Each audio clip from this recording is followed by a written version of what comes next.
सर्वप्रथम सर्वांना श्री स्वामी समर्थ.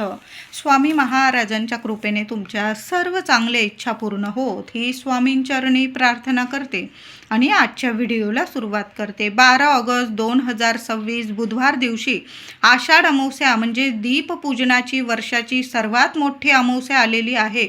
तर अमावस्या तिथी प्रारंभ होत आहे 11 ऑगस्ट उत्तर रात्री 1:53 ही अमावस्या तिथी प्रारंभ होत आहे आणि 12 ऑगस्टला बुधवारी रात्री 11:06 ही अमावस्या तिथी समाप्त होत आहे. 12 तारखेला बुधवार रोजी संपूर्ण दिवस रात्र ही आषाढ अमावस्या दर्श अमावस्या दीपपूजनाची अमावस्या आल्यामुळे महिलांनो दादांनो तुम्ही सकाळीही पूजन करू शकता. दीपपूजन नाही जमलं संध्याकाळी सुद्धा आपल्या घरात दीपपूजन सर्वांनी जरूर करायचं आहे. तर या दिवशी खग्रास सूर्यग्रहण सुद्धा आलेलं आहे. पण भारतातून हे ग्रहण खग्रास सूर्यग्रहण भारतातून दिसणार नसल्यामुळे कुठलेही वेद नियम पाळायची गरज नाही. अगदी गर्भवती महिला असतील, आजारी, अशक्त, लहान लेकरं कुठलेच वेद नियम पाळायची गरज नाही. पण तुमच्या मनात जर काही शंका असेल तर मग जे तुम्ही स्वयंपाक बनवलेला असेल किंवा पाणी भरून ठेवलेलं असेल पिण्याचं त्यात एक तुळशी पत्र टाकून द्या. कुठलेच दोष तुम्हाला, तुमच्या बाळाला, लेकरांना किंवा अशक्त आजारी व्यक्तींना या खग्रास सूर्यग्रहणाचे कुठलेच दोष लागणार नाही. तर खग्रास सूर्यग्रहण भारतातून दिसणार नसल्यामुळे कुठलीच म्हणजे मनात काहीच शंका वगैरे आणू नका. तर आषाढ अमावस्या दीपपूजनाची मोठी अमावस्या बरेचसे लोक या गतहारी अमावस्येला गटारी अमावस्या म्हणून साजरी करत असतात. तर सर्वांनी नियम जरूर पाळा. या दिवशी मांसाहार मद्यपान होणार नाही याची सर्वांनी काळजी घ्यायची आहे.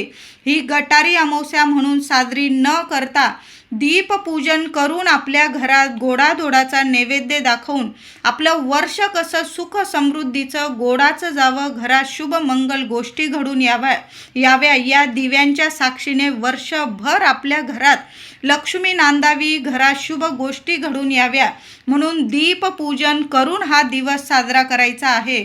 चुकून सुद्धा गटारी अमावस्या म्हणजे मांसाहार मद्यपान करून ही अमावस्या साजरी करू नका. या दिवशी जी व्यक्ती मांसाहार करते, मद्यपान करते, कुणाचा अपमान करते, कुणाची निंदा नालस्ती करते, कुणाला नुकसान पोहोचवते, त्रास करून देते, तर ती व्यक्ती या जगात कधीच सुखी राहू शकत नाही.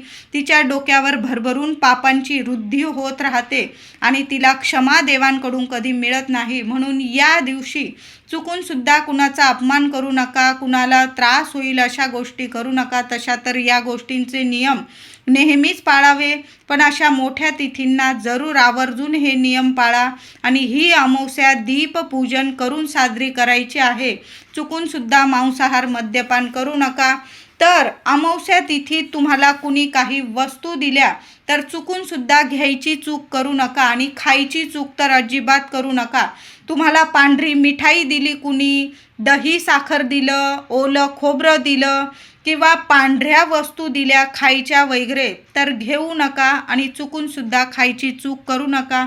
मी म्हणत नाही की जग वाईट आहे, असं नाही, पण कुणी म्हणजे असे व्यक्तीसुद्धा या जगात आहे की समोरच्या व्यक्तीची प्रगती बघवले जात नाही काही व्यक्तींना. तर अशा व्यक्तींकडून म्हणजे गोड बोलणारे असतात आणि मनातून प्रगतीवर जळणारे लोक पण असतात. अशा व्यक्तींकडून आता आपल्याला सर्वांचेच मनं माहीत असतात असं नाही. तर या दिवशी कुणाकडूनच काही घेऊ नका. वर्षाची मोठी अमावस्या आलेली आहे. कुणी या पांढऱ्या रंगाच्या किंवा खायच्या प्यायच्या वस्तू दिल्या तर घेऊ नका आणि खायची चूक करू नका आणि घरी न्यायची चूक करू नका. मुलांना सुद्धा हा नियम समजावून सांगा सर्वांनी.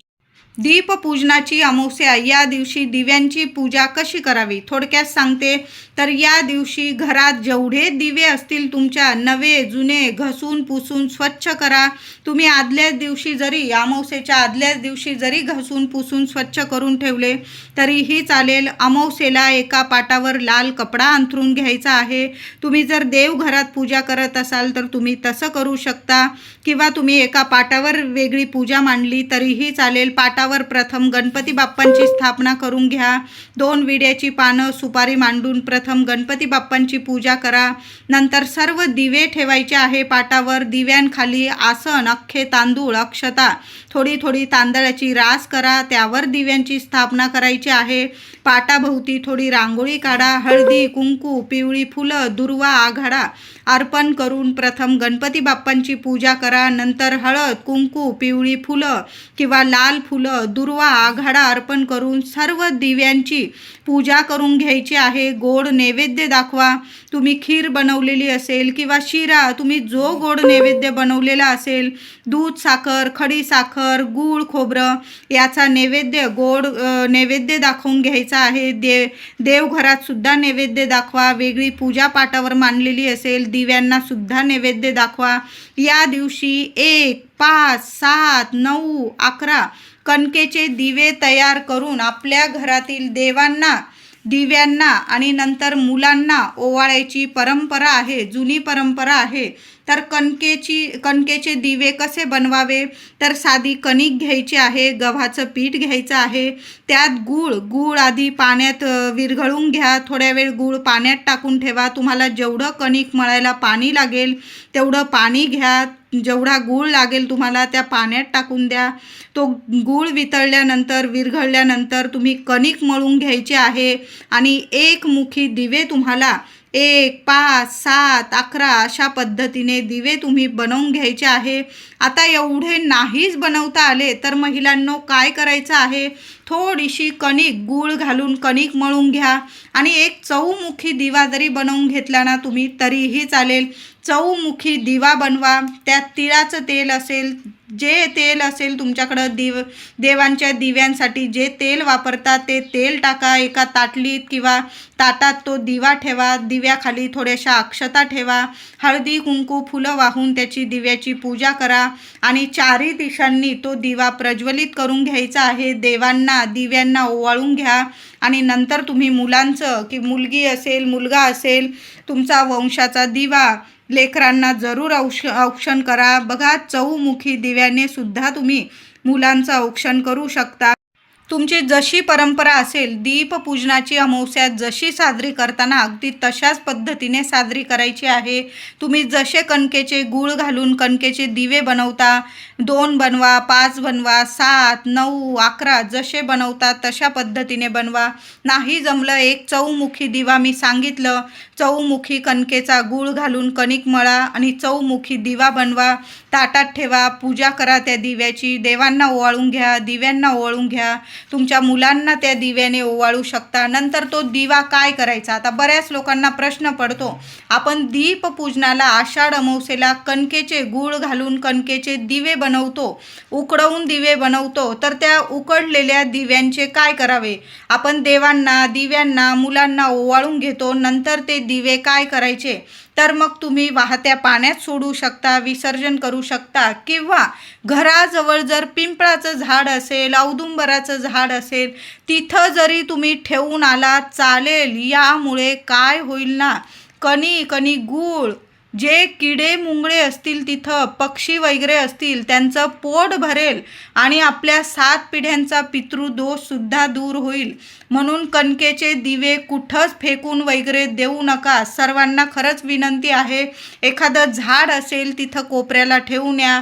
किडे मुंगळे वगैरे, पक्षी वगैरे खातात, त्यांचं पोट भरतं, आपले पितृदेवता तृप्त प्रसन्न होतात आणि भरभरून आशीर्वाद देतात. लक्ष्मीनारायणांचा आशीर्वाद मिळतो. म्हणून दीपपूजनाला तुम्ही कणकेचे दिवे बनवाल तर दीपपूजन साजरं झाल्यानंतर ते दिवे कुठेच फेकून वगैरे न देता एखाद्या झाडाखाली जरी तुम्ही ठेवून आलात तरीही चालेल. 99% तुमच्या पितृदोषाच्या अडीअडचणी जरूर दूर होतील. दीपपूजनाला घरातील मुलगा असो किंवा मुलगी वंशाचा दिवा म्हणून लेकरांना जरूर औक्षण करा. औक्षणाला छान असे दिवे तयार करून घ्या. तुम्ही मुटके तयार केलेले असेल, मुटकेही बनवू शकता किंवा तुमच्याकडं नसेल परंपरा, काहींकडे दोन दोन मुटके तयार करतात, नसेल तुमच्याकडं तर तुम्ही फक्त दिवे तयार केले, उकळवून घेतले ते दिवे तरीही चालेल. काही ठिकाणी उकळवून घेतात, वाफ देऊन घेतात दिव्यांना, काही ठिकाणी नुसते कणकेचे दिवे बनवतात. तुमची जशी परंपरा आहे तशा पद्धतीने तुम्ही दिवे तयार करून घ्यायचे आहे. मुलांना पाटावर बसवायचं आहे. मुलांना हळदी कुंकू लावून घ्या. फक्त कुंकू लावला, अक्षता डोक्यावर टाकल्या मुलांच्या तरीही चालेल. आणि मुलांना छान असं औक्षण करून घ्यायचं आहे. परंपरेनुसार औक्षण करायचं आहे. यामुळे काय होतं, पुढची पिढीसुद्धा घरातील या चालीरीती पुढे चालवतात आणि पाळतात. प्रार्थना बोलायची आहे. जेव्हा दीपपूजनाची अमावस्या साजरी कराल ना, तर मुलांना सुद्धा जवळ बसवा. मुलांकडून शुभम करोती कल्याणम आरोग्यम धनसंपदा शत्रुबुद्धी विनाशाय दीपक ज्योती नमोस्तुते, ही प्रार्थना मुलांकडून जरूर म्हणून घ्यायची आहे तुम्हाला. ओम श्रीम दीपदेवताय नमः, ओम श्रीम दीपदेवताय नमः या मंत्राचा जप करा आणि दिव्यांची हळदी कुंकू फुलं अक्षता वाहून तुम्ही सुद्धा पूजा करा. मुलांकडून सुद्धा पूजा करा. मुलांकडून सुद्धा दिव्यांना, गणपती बाप्पाला दिव्यांना थोड्या का होईना दुर्वा आघाडा जरूर अर्पण करून घ्या. दीपपूजनाच्या दिवशी सर्वांनी सकाळी सहज घरात आघाड्याची पानं जरूर घरात घेऊन या आणि देवांना देवघरात आणि दिव्यांची पूजा कराल तर दिव्यांना सुद्धा दुर्वा आणि आघाडा वंशवृद्धी करत असते. म्हणून दुर्वा आणि आघाडा जरूर या दिवशी अर्पण करा. मुलांकडून सुद्धा अर्पण करून घ्या आणि मुलांकडून शुभम करोती या दिवशी जरूर पठण करून घ्या, प्रार्थना करून घ्या, नमस्कार करायला सांगा देवांना, दिव्यांना. दीपपूजनाच्या दिवशी सर्वांनी लवकर उठायचं आहे. लहान असो मोठं असो लवकर उठा आणि आंघोळीच्या पाण्यात थोडंसं गंगाजल टाकून आंघोळ करायचं आहे. महिलांनो, थोडं खडं मीठ जरी टाकलं तरीही चालेल. शारीरिक मानसिक त्रास दूर होतील आणि भरभरून प्रगती होईल. कुणाची नजर बाधा लागलेली असेल तर ती सुद्धा नष्ट होईल. तुमच्याकडं जर तुरटीचा खडा असेल तर थोडी थोडी तुरटीसुद्धा तुम्ही आंघोळीच्या पाण्यात टाकू शकतात. यामुळे सर्व नजर बाधा शत्रुपीडा नष्ट होते आणि भरभरून दिवस रात्र मुलांची आपली प्रगती सुरू होते. आंघोळीनंतर उंबरठ्याची हळदी कुंकू वाहून पूजा करायची आहे. प्रथम हळदीचं लेपन करून घ्या. महिलांनो, दाराशी रांगोळी काढा. उंबरठ्यावर हळद आणि गोमूत्र याचं लेपन करून घ्यायचं आहे आणि उंबरठ्यावर मुठभर तांदूळ तुम्हाला ठेवून द्यायचे आहे. सकाळी 12 वाजेपर्यंत जरी केलं तुम्ही चालेल. 12 वाजेच्या आत उंबरठा पूजन करून घ्या. सकाळी लवकर करण्याचा प्रयत्न करा. लहान लेकरं आहे, नाही जमत, थोडा उशीर झाला, 10-11 वाजले चालेल. उंबरठ्याची छान पूजा करा. हळदीचं लेपन झाल्यानंतर उंबरठ्याची हळदी कुंकू फुलं अक्षता वाहून माता लक्ष्मीच्या पावलांची पूजा करा. दोन्ही वेळेला उंबरठ्याशी दिवे लावता आले तर जरूर लावा आणि उंबरठ्यावर एका मातीच्या पंतीत तुम्हाला मुठभर अख्खे तांदूळ ठेवून द्यायचे आहे. त्या तांदळावर 2 किंवा 5 अख्ख्या लवंगा ठेवा. चांगल्या बघून घ्या. 2 भीमसेन कापराचे तुकडे ठेवा. तशाच त्या वस्तू एका कोपऱ्याला ठेवून द्यायच्या आहे. जिथं कोणाचा पाय लागणार नाही अशा बाजूला ठेवून द्या, पण उंबरठ्यावरच ठेवा. तांदळाचा हा उपाय दीप अमावस्येला महिलांनो जरूर करा. कितीही तुमच्या घराला वास्तुदोष असो, पितृदोष असो, अडीअडचणी असो, कुणाची नजर बाधा काळी नजर लागलेली असेल तुमच्या घराला, संपूर्ण तिथंच नष्ट होऊन जाईल. म्हणून हा उंबरठ्यावर उपाय जरूर करा. अख्खे तांदूळ, मुठभर तांदूळ एका मातीच्या पंतीत जरूर ठेवा. त्यावर लवंग ठेवा, भीमसेन कापूर ठेवा. दिवसभर राहू द्या. रात्री 7 वाजेनंतर तुम्ही ती वाटी मध्यभागी उंबरठ्यावर घ्या. येण्या जाण्याच्या रस्त्यात आणि भीमसेन कापूर सोबत त्या वस्तू जाळून टाकायच्या आहे. भीमसेन कापूर अजून जाळावा लागला चालेल, पण हा उपाय सर्वांनी जरूर करा.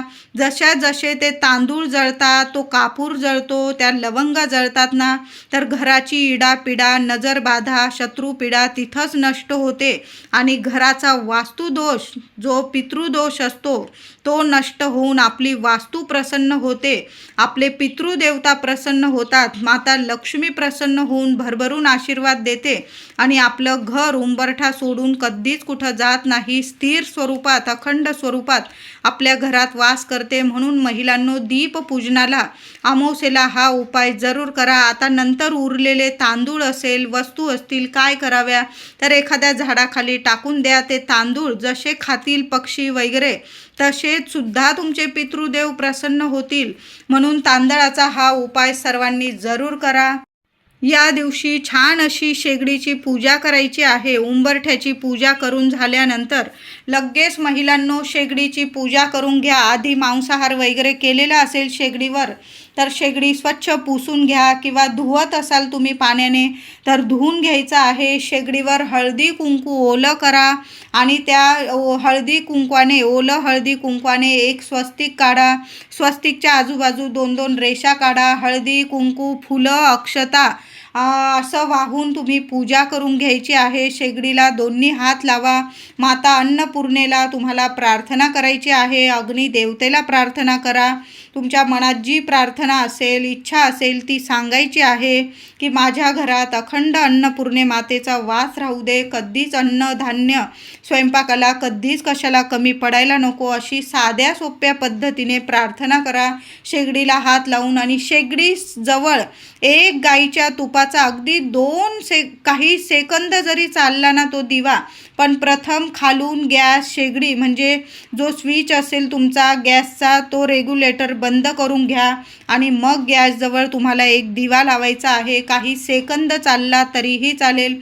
1-2 मिनटासाठी गॅसजवळ तुम्ही एक दीप प्रज्वलित करा. दिव्याने गॅसला ओवाळून घेतलं तुम्ही चालेल, पण अशी गॅस शेगडीची पूजा आवर्जून करा. महिलांनो, मोठं दीपपूजन करत आहात ज्यावर आपण रोज स्वयंपाक करतो, अन्न शिजवतो, आपलं पोट भरतं, लेकराबाळांचं पोट भरतं. अशा गॅस शेगडीची जरूर पूजा करा. त्या अग्निदेवतेची पूजा करा आणि एक दिवा शेगडीजवळ जरूर लावा.